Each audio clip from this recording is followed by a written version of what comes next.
Assalamualaikum warahmatullahi wabarakatuh. Madayaw maayong adlaw kaninyong tanan. Magandang araw sa inyong lahat.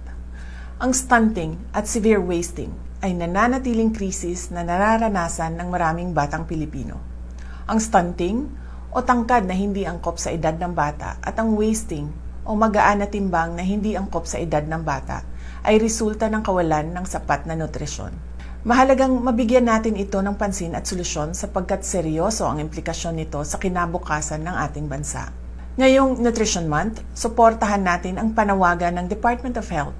Sama-sama nating alamin ang nutrisyong sapat para sa lahat. Sa pamamagitan ng ating partisipasyon sa mga aktibidad kaugnay dito, ay mas lumalawak ang ating kaalaman hinggil sa kahalagahan ng nutrisyon sa kalusugan ng mga bata. Katulad na lang ng Pinggang Pinoy na tungkol sa mga pagkain na magbibigay sa mga bata ng balanseng nutrisyon sa ilalim ng kategoryang Go, Grow at Glow Foods. Para sa mga nanay, tatay, lolo at lola, pumili ng pagkain na healthy para sa pamilya. Gawing priority ang mga sariwang gulay at prutas. Bawasan na rin natin ang mga pagkaing sobrang alat, sobrang tamis o mamantika. Suportahan natin ang ating mga magsasaka at lokal na pamilihan.